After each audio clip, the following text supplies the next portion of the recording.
Hi, it's Tom here, 1/3 of the Spike podcast. And before we get into this week's episode, I just want to say a huge thank you to all of our listeners, all of our readers who so generously donate to us, either monthly or whenever you can. It's really, really appreciated. Spiked is free. We want to keep it that way. And donations are a great way to help us do that. So if you already give, thank you very much. And if you don't, please do consider giving us a donation. It's really easy. Just go to spiked-online.com, click the donate button in the top right of the homepage and fill in your details. Thanks so much. And now on with the show. Hello and welcome to the Spiked podcast. I'm Fraser Myers, and with me this week I have Spike's editor Brendan O'Neill. Hello. And Spike's deputy editor Tom Slater. Hi. Coming up on the show, Ireland and the EU, the woke royals, and trans kids. The UK's Brexit crisis is escalating as the European Union rejects Prime Minister Boris Johnson's push for a new deal. Boris Johnson has said he won't talk to the Irish and he won't talk to the EU until they accept that they're going to give up the backstop. The backstop is dead. It's got to go. As each day passes with no agreement, the threat and the menace of a hard border becomes all the more real. Ireland has become central to the Brexit negotiations between the UK and the EU. The desire to avoid a hard border between the Republic and the North has complicated the negotiations and is used to justify the most hated part of Theresa May's withdrawal agreement, the Irish border backstop. Throughout the process, the EU has tried to give the impression that it is standing behind Ireland and that it is prioritising Ireland's interests. Brendan, is that really the case? No, not at all. I think the European Union is using Ireland as a kind of battering ram against the whole idea of Brexit and against, by extension, British democracy. And it's so explicit. I mean, there is really no border issue at all when you get down to it. I mean, there are so many, if there were to have to be a so-called hardening of the border, there are so many ways that can be done without involving infrastructure or soldiers or any of these other kind of nightmare scenarios that are depicted. So it's been blown completely out of proportion, and it's been blown out of proportion for the very cynical end of depicting Brexit as something that's just not possible or is very difficult.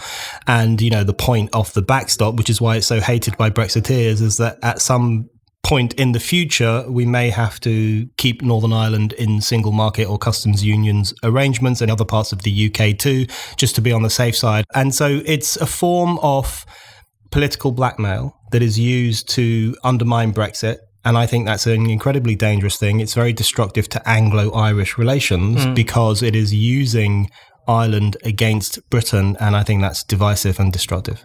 Tom? Well, I think what's interesting as well to sort of notice is that the backstop, as you say, has become kind of central to the Brexit negotiations.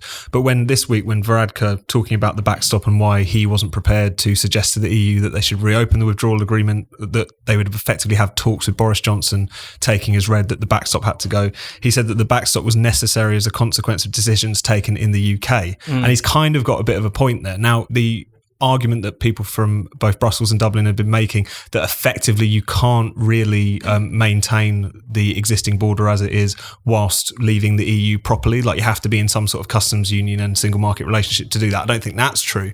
But he's 100% right in saying that the deadlock that is ensued as a result of the backstop is largely down to the incompetence and the terrible decisions of Theresa May's administration. I think when this first kind of reared its head was back in December 2017, where May's government, very much kind of bruised from the general election result and really wanting to show that they were making some sort of progress, signed up to the original version of the backstop, the Northern Ireland only backstop.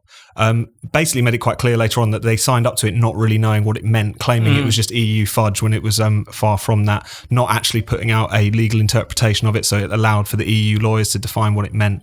And then, because then obviously they get fire and brimstone back from Arlene Foster and the DUP, who recognise this as effectively an EU land grab of Northern Ireland, ripping it away from Britain, she then had to be in a position where what she was arguing for and what was presented as this great coup was saying that the backstop would involve all of the United Kingdom. So it's worth remembering that this really is a product of British decisions. It is, as Boris says, a prison of our own construction.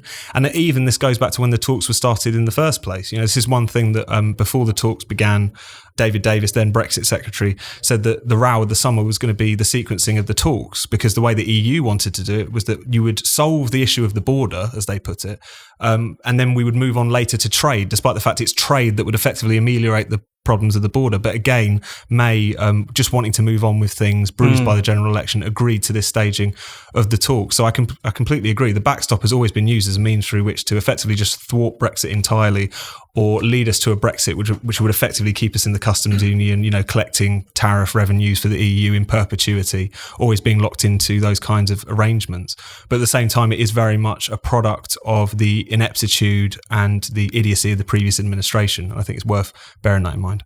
A great deal of the fuss around the Irish border and, questions around Ireland come from two different almost misreadings of history. One is to say, as you alluded to, this kind of political blackmail that if we erect any kind of border infrastructure, we will reignite huge tensions between Northern Ireland and the rest of Ireland. It's a complete kind of inversion of history that sees basically the Irish Civil War as the product of a border rather than a militarized border being the product of a war. So on that level, it's a complete misreading of history. But then there's also the complete abandonment of the last 15 years of Ireland-EU relations, where we now assume that, well, if you listen to anyone, certainly from the Irish political class, you think that Irish-EU relations have been totally rosy. The EU has been, God's gift to Ireland, effectively, when, if you look back and you think about the way that Irish people have voted over the years against various EU treaties, whether it's the Nice Treaty or even the Lisbon Treaty, which brought the current EU into force. The Irish were voting against these things way before Britain's Brexit revolt. And yet, of course, these votes were overturned. And then if you think it wasn't even that long ago when effectively Irish economic policy was being dictated down the phone from Brussels, and Brussels was asking Ireland to make enormous cuts to public services in order to basically save the Irish economy. But there's this strange amnesia about all of these things that just doesn't even feature in the debate. Absolutely. And I think Tom's absolutely right about the where the backstop originates and how it originates in the kind of incapacity of our own political class to make good on Brexit or to, be truthful to the vote to leave the European Union, which is why the backstop has become such a trump card among Remainers and the Remoaning political elite who have no qualms whatsoever about using the spectre of violence in Ireland as a means of undermining democracy in the UK, because they are that cynical and that sinister, in fact. And I completely agree, Fraser, that it just erases history or rewrites history, some of these arguments that are coming out. There's also a huge amount of prejudice, I think, in the idea that any change to the border in Ireland will propel the people in that country back into their violent past. And, it's often said that Tory Brexiteers are kind of anti-Irish and full of anti-Irish racism, but I hear far more anti-Irish prejudice in that argument from the Remainer cliques, because what they're effectively saying is that the Irish have this propensity for violence and are given to behaving like maniacs, and it's only British arrangements or European Union arrangements that really keep them at peace. It's ahistorical and it is quite prejudiced. I think the key thing is the way in which all of this stuff, whether it's steered by the British political elite or by Varadkar himself, the Taoiseach, or by Brussels officials, it's all geared towards depicting Brexit as something that just can't be done. Or they say we have to have a soft Brexit, which of course means no Brexit. And that's the overarching motive of the whole backstop argument and the whole use of Ireland against Brexit. And it's deeply, deeply cynical. And you're absolutely right. The idea that the EU is a friend of Ireland is laughable. I mean, they treat Ireland like a colony, and they have done over the past 15 years in particular. And they will have no concerns about doing so again when push comes to shove, and that will happen quite soon. But, even when the Troika were there in Ireland in 2010, dictating economic policy to Ireland's own elected ministers, back then, Irish journalists and Irish commentators were arguing that the EU was colonising Ireland and was attacking Irish sovereignty. So the fact that they have turned so much against their own arguments and are now lining up behind the European Union is actually a really depressing spectacle. It's so incredibly short-sighted as well, because if you see some of the messages coming out of the Commission over the past couple of weeks and months, it's quite clear that in the offing is some sort of harmonisation on tax policy as well. And, the Irish economy is heavily reliant on its 12.5% corporation tax level. And yet Ursula von der Leyen, now the president of the European Commission, again signalled her intention to get rid of the veto on relation to tax affairs, which would basically, really sink Ireland in the near term. The idea that, despite the fact they've thrown their lot in with the EU, despite the fact that the EU are really trying to use the way in which they're dealing with the Irish issue as a way to demonstrate that we look out for our little guy member states, despite the fact I think a lot of people in Greece would find that hard to believe. It's quite clear that they're going to get shafted some way down the line. It's ridiculous to assume that everything's going to be fine now for Ireland and the EU, that they've kind of proved themselves throughout this process, which does reek a little bit of that from Varadkar in particular. But I think also just on the UK side, I think one thing that's been quite remarkable that hasn't been pushed up until this point is that Ireland and the EU's position on the question of the border has been so kind of incoherent this entire time, yet they've never really been properly challenged on it. So they say that we need this backstop because we've got to avoid a hard border at all costs. By the way, also no deal would result in a hard border, yet by sticking to this very controversial part of the withdrawal agreement, they've effectively made a hard border more likely. Similarly, this claim that no deal will definitely lead to a hard border and infrastructure and targets for, militants, etc. When actually pushed on this in January, Michel Barnier himself said that we're not putting up a hard border at any time and we'd find ways around it, we'd find technical solutions, which is precisely what Brexiteers have been saying and being, had the word unicorn shouted back at them all the way through the last couple of years.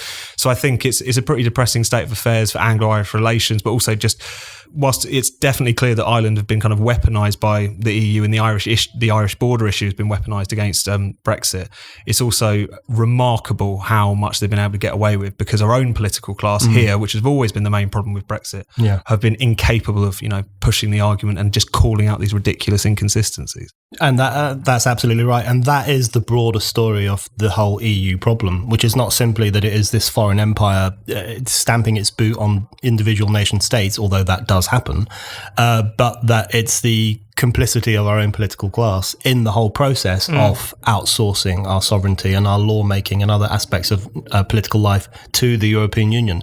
So the way in which the backstop has emerged as this thing which says, stop, you can't go all the way on Brexit, is testament to how much our political class has completely kowtowed to the idea that sovereignty must be diluted and given away. So it's another reminder of the most useful lesson that's been learned over the past 3 years, which is that the real problem with a lack of democracy, the real attack on democracy, is at home. And that's where we've got to focus our attentions.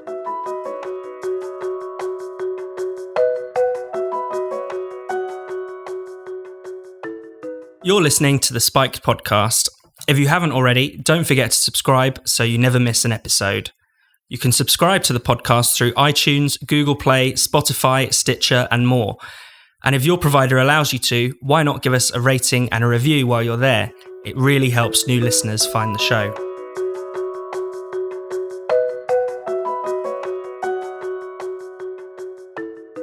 The British royal family has undergone an awakening. This week, Prince Harry took to social media to warn about the dangers of unconscious racism. He also jetted off to Italy to deliver a lecture on climate change in his bare feet. Meanwhile, his wife, Meghan Markle, the Duchess of Sussex, has guest-edited the September edition of British Vogue.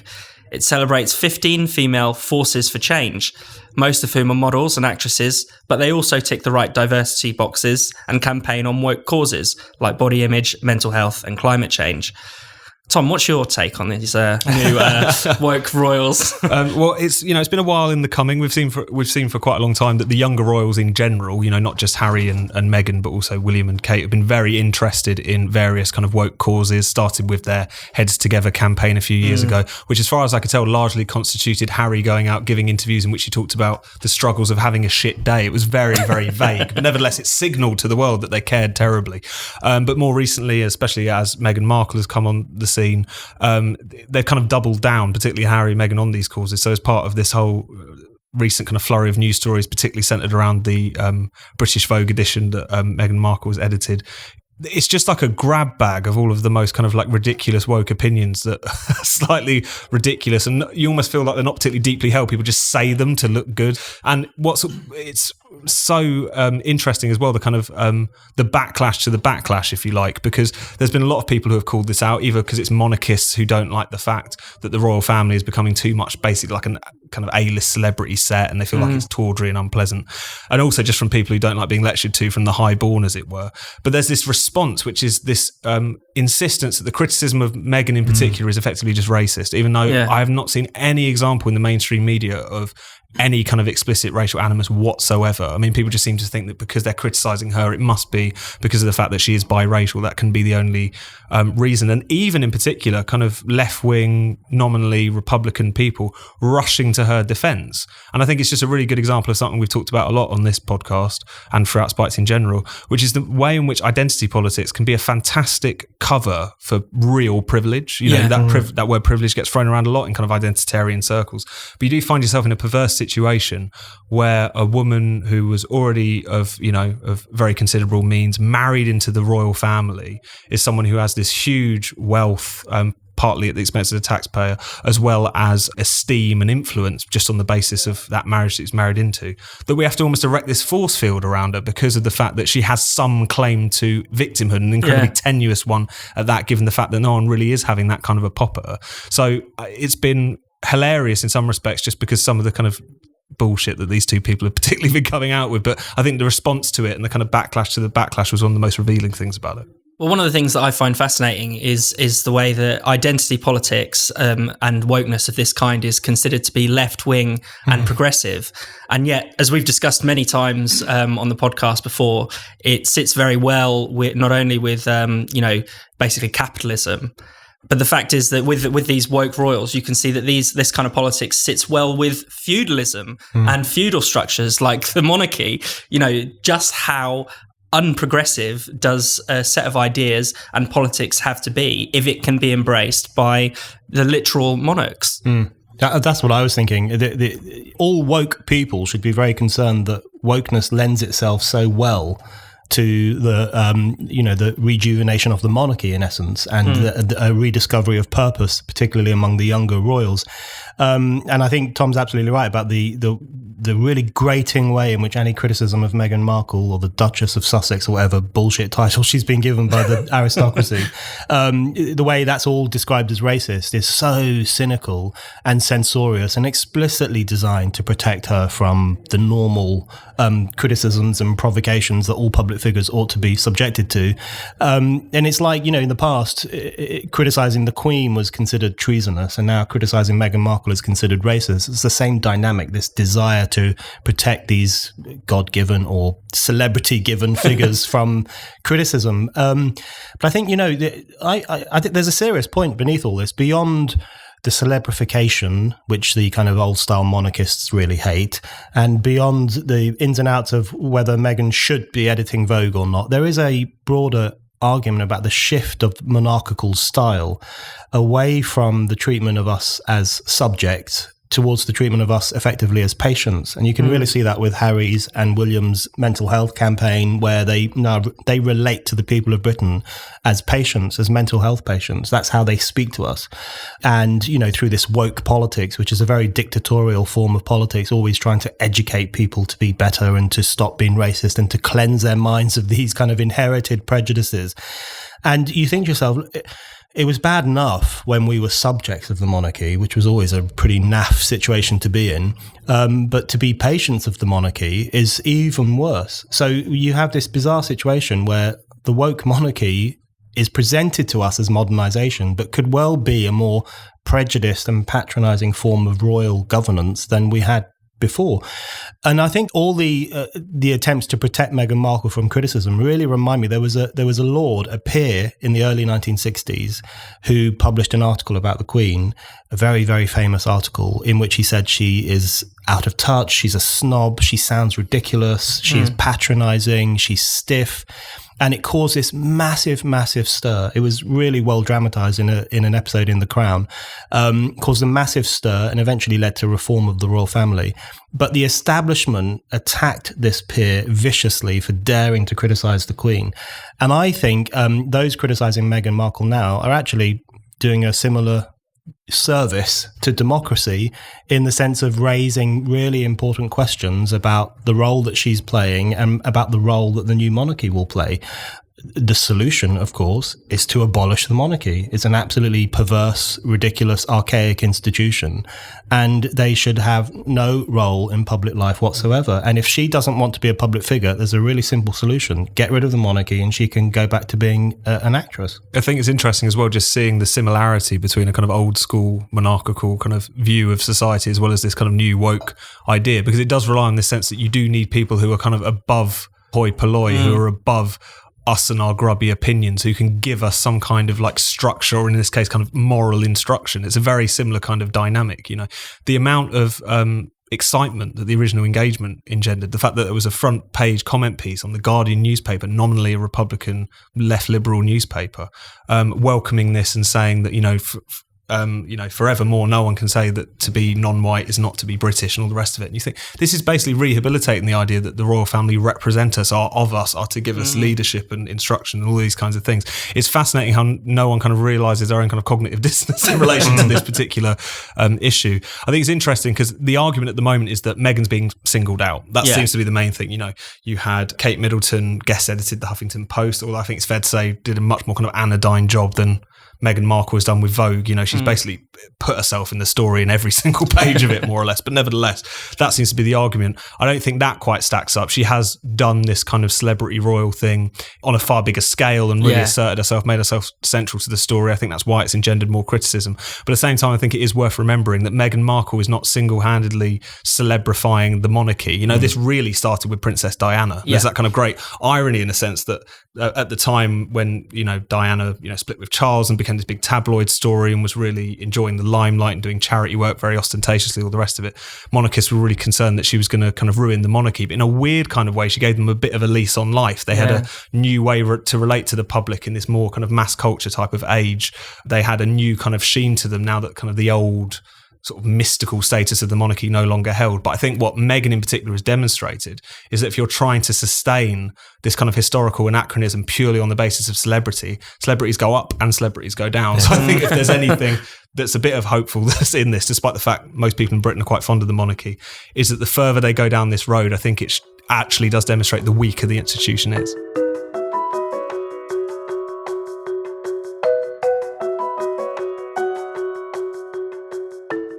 You're listening to the Spiked podcast. Spiked has no subscriptions and no paywalls. All of our content is free. We rely on the generosity of our listeners and readers to keep us going and growing. For those of you who already donate to Spiked, we can't thank you enough. It really means a lot to the team. But if you haven't already, then why not consider giving Spiked a donation?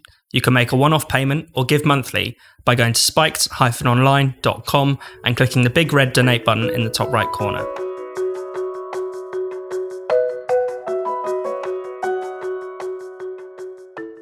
Mario Lopez, former star of Saved by the Bell and now host of Access Hollywood, has caused outrage with his comments on transgender children. Lopez said that it was dangerous for adults to allow kids as young as 3 to choose their own gender, but he's since been forced to apologise. Brendan, you've written about this week. What are your thoughts? I think it's so depressing. I mean, he was absolutely right in what he said. In fact, he could have gone even further, but he's absolutely right to say that it's bad parenting if your 3-year-old son comes up to you and says, I'm a girl, and you go along with it. That's just bad parenting. But of course, the idea these days is that it's bigotry, it's transphobia, it's hatred if you say that to your child. So he was absolutely right to say it's wrong and in fact can be quite dangerous to cave into children who have gender confusions and then to set them on this kind of fatalistic path towards gender reassignment or sex change or whatever it's called these days. He was right to say all that stuff. And he only said it a month ago, and it didn't cause a massive fuss when he first said it. But of course, what's happened recently is that he's got this new gig at Access Hollywood, and presumably pressure has been put on the producers of that show, and there's been this massive Twitter storm. And so he has recanted his views. It's a very religious spectacle where he has basically been denounced as a heretic. He's been dragged into the public square, i.e. social media, and forced to renounce himself and to publicly flagellate himself for having held blasphemous views on gender fluidity. Transgenderism has become, in my view, a really dangerous, problematic ideology. I think it's very destructive for individuals. It's given rise to all sorts of body modification of perfectly healthy bodies. It's given rise to all sorts of confusions and even self-hatred among young people, in growing numbers of young girls in particular. And it is creating an incredibly censorious climate in which even saying men can't become women is now a speech crime, as people like the Canadian feminist Meghan Murphy have discovered. She was banned from Twitter for saying men aren't women. So this is the perverse situation we find ourselves in. It's an incredibly Orwellian situation where you have to tell a lie. You have to go along with the lie that trans women are women, even though we all know they are male and that every single cell in their body is male. You have to go along with that lie, or you'll be punished and ridiculed and censored. It's a really strange, hysterical, fundamentalist climate, and I'm wondering when the big pushback is going to come. It's also worth remembering as well, this is an interview that he gave, a month ago or something like this. So again, it's a thing that, someone's kind of popped up into our Twitter feeds. Let's look and see if he's ever said anything transphobic. It's this really, really weird way in which almost the morality police set in as soon as someone moves into the public eye. It's interesting as well the way this stuff was written up. Stephen Knight of the Godless Spellchecker podcast pointed this out. There was one Yahoo headline that said, Mario Lopez, it's dangerous for parents to support transgender kids, which is not even really what he said. It's a very measured, very kind of commonsensical, if your 3-year-old comes to you and says they're feeling this way, maybe don't decide right then and there that they've definitely got gender dysphoria and an issue and it needs to be dealt with. And one of the things that I think is so shocking and interesting about the way in which this discussion is policed is that this is by far from a settled topic. I mean, that's really underselling it. This is something in which you basically have a very small amount of people in politics and in the media who have decided what is true, and the vast majority of everyone else thinking that that's ridiculous and kind of made up. And yet there is no recognition of that fact. Even actually within people who run gender identity services and stuff, there is still fierce debate about how much you should assume, particularly around the issue of transgender kids, how seriously you should take their concerns that maybe they were born in the wrong body. What is the right way to deal with them? Recently, there's been all of this trouble at the Tavistock and Portman NHS Foundation, which famously has this gender identity development service, which has been working with young children in particular. There's been a lot of controversy. One of their governors, Marcus Evans, actually stepped down in February, saying that internally there was a refusal to recognise that there were concerns with parents saying that kids were being fast-tracked through certain treatments unnecessarily. There was also an internal report by Dr. David Bell, who was basically made the point that the service was failing to fully consider other factors, psychological factors, social factors. Have they been abused? Have they suffered a bereavement? Are they autistic? All of these things which could lead to a child who is going through a very different set of issues, thinking that gender and sex is really the problem. So the idea that, again, anyone who strays from a very hard line on the kind of trans or trans kids issue is aberrant and weird and hateful and needs to be crushed at all costs isn't just ridiculous on the face of it. It doesn't even do justice to the discussion that's going on within the people who deal very much with these services. So I just don't understand how the most kind of hardline position in this has managed to maintain, this level of obedience from the media and politics and everyone else. It amazes me that they've been able to do that. Yeah, no, it's quite extraordinary, and particularly the rows going on at the Tavistock clinic. I've from the people I've spoken to who work in psychiatry and have dealt with gender dysphoric patients, there is almost like a kind of 50-50 split. There are people who believe in this theory that gender identity that children and adults present should be affirmed, and then there are other people who believe that these things need to be explored on a deeper level. And it was interesting as well to see recently a study came out that suggested that some of the puberty blocking drugs that are being given to children are actually increasing the likelihood of quite serious dark thoughts and, suicidal tendencies and things like that, which is, of course, the opposite of what they're supposed to do. A lot of parents are under pressure. A lot of people in schools are under pressure. A lot of people who work in these services are under pressure to affirm people's gender and give them puberty blockers and things like that, on the basis that if they don't, these children are likely to commit suicide. It could well be the case that the opposite is true, that we're encouraging suicide by pushing people down this path. But it's absolutely astonishing to me that these discussions are just simply not happening in the open. It's very rare for people to be able to actually make these points without being labelled as transphobic. Of course, it's potentially dangerous. It might not be dangerous, but we don't know. We don't know until we have these discussions properly. Yeah, I think that's the really dangerous element, not necessarily what individual parents do, although I do think lots of individual parents make the wrong choice in relation to their supposedly trans kids. But the really dangerous thing is the restriction of discussion and the protection of this issue from any kind of criticism or open debate, because that means things will happen that probably shouldn't be happening. But because we haven't had the free, frank debate we ought to be having, they carry on happening. My view is that we're living through a moment of hysteria. And I do think it has the elements of hysteria. The growing number of young kids who are falling into this ideology or this cultish behavior, the way in which, young people, if a young person despises their own body to such an extent that, pubescent girls are binding their breasts, or young boys are dreaming of the day when they can finally be castrated, in essence, that's really incredibly unhealthy for them, for those young people. And so what does society do? It absolutely affirms their unhealthy behavior and says, fine, let's go ahead and do this. And you think that is completely and utterly the wrong thing to do, in my opinion. A better thing to do would be to encourage girls to be happy about the development of their bodies, to encourage boys, especially gay boys, to be completely accepting of their so-called feminine traits, rather than saying, right, take these drugs, take these hormones, and when you hit the age of 18, you can have life-changing surgery. I think that's so destructive. I hope we will get to a place in about 10 or 15 years' time when we will look back on this period and we won't believe what happened. And we won't believe that people thought trans women were real women. And we won't believe that people were censored for raising questions. I really hope that's the situation we'll get to. But what we need right now, and this is why the Mario Lopez thing is so depressing, we really do need more criticism and more debate and more frankness and more strong opinion. Otherwise, things that probably shouldn't be happening will carry on happening, and more kids will become depressed because they will be told by society that they are right to hate their bodies and that their bodies can be changed.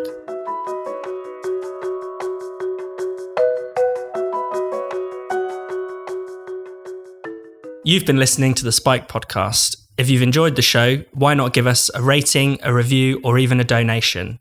We'll be back next week, but for more great Spiked content, just go to spiked-online.com.